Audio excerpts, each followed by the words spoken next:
All right, today I want to compare two cameras that I recently purchased.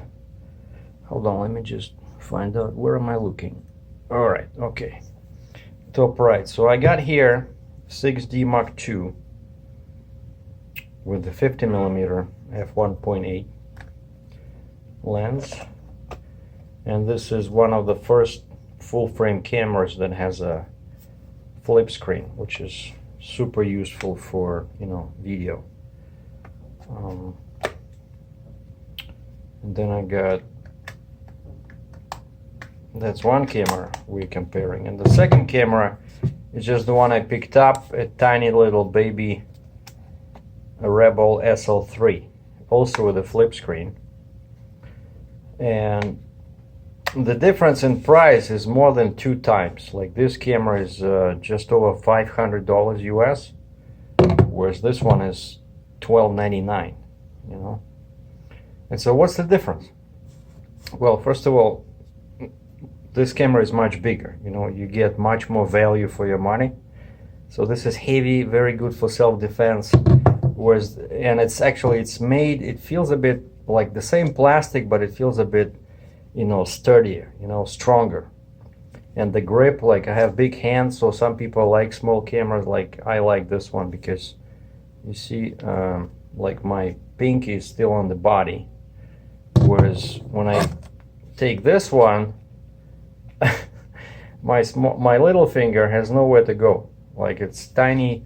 Basically, you see, this camera would be great for someone with small hands or somebody who just doesn't hold it at all, But in any event, holding this camera like this with a tiny, like, this is a 10 to 18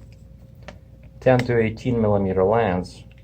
It's the best lens for YouTube videos, because it gives you 16 millimeters effective, so you can hold it.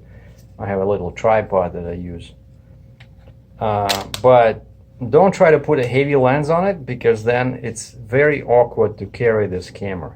So it's pretty much the same size factor as Nikon had, their line of cameras, 5300, 5500 was D 5500, right? Here it's Rebel, but it's super nice. It's super light, even though the plastic is cheaper, and it has a flip screen, so it's perfect. This is my video camera. I specifically bought it to shoot videos for YouTube, because holding this camera, especially for video, you need an STM lens. I tried using USM, like these ones over here. This is a Canon 24mm, right? And the focusing keeps zooming in, and it's noisy. And this is, I tried first this one, 35mm. Again, you cannot use this for hand holding the camera. It's too, your face will be too big in the picture, right? So I got this one, thinking that maybe it'll be doing, the autofocus will be doing less zooming in and out. And it was better actually than 35, but it was still not perfect. And so eventually, for the best lens to use with the 6D Mark II for YouTube videos is this one, this 24-105 f3.5. Why not f4? Because this is an STM lens.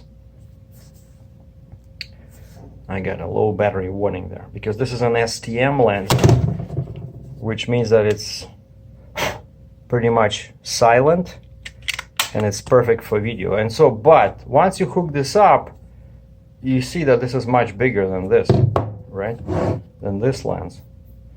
So once you hook it up, and plus the camera is much heavier, so this combo, and you hold it on a little tripod, like a stick, when you do a YouTube video, it becomes very, not enjoyable, And some people might say, why don't you use 16 to 35?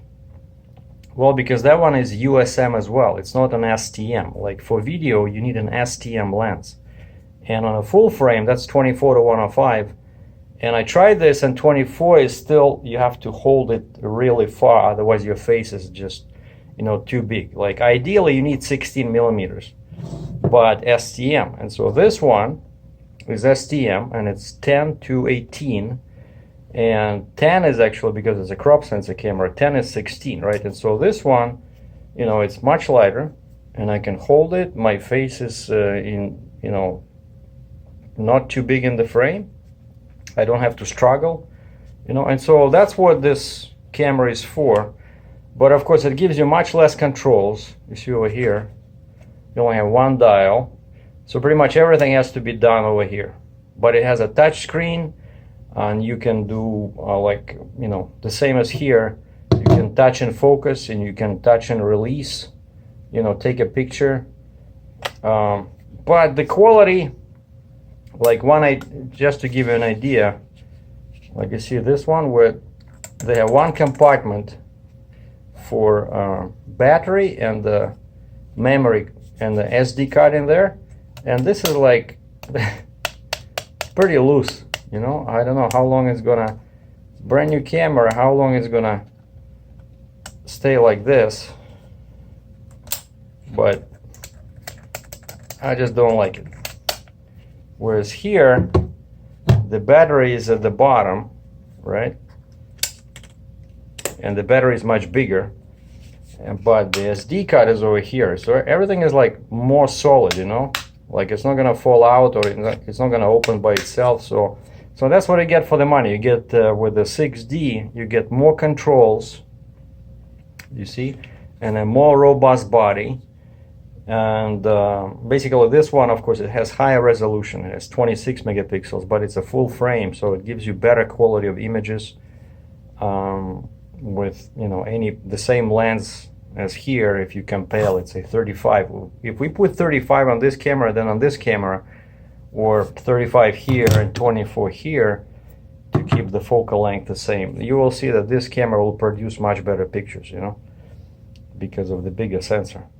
But again, I wanted to have two cameras, one for video, small and light, with dual pixel AF, and one higher quality, the one that can give me higher quality images for stills, because I don't believe any single camera can achieve both video and stills. And so I think it's better to use kind of like one dedicated camera for each activity. And I did a small test inside my hotel room. I hooked up a bunch of lenses to this camera, and then I took a series of shots with a 50mm, and now we're gonna compare them. Of course, on YouTube video it's not gonna look, the difference is not gonna be too noticeable, but I'll put an inscription below what camera and what lens took what picture, and you compare for yourself. So that's a few quick thoughts about Canon Rebel SL3 versus Canon 6D Mark II.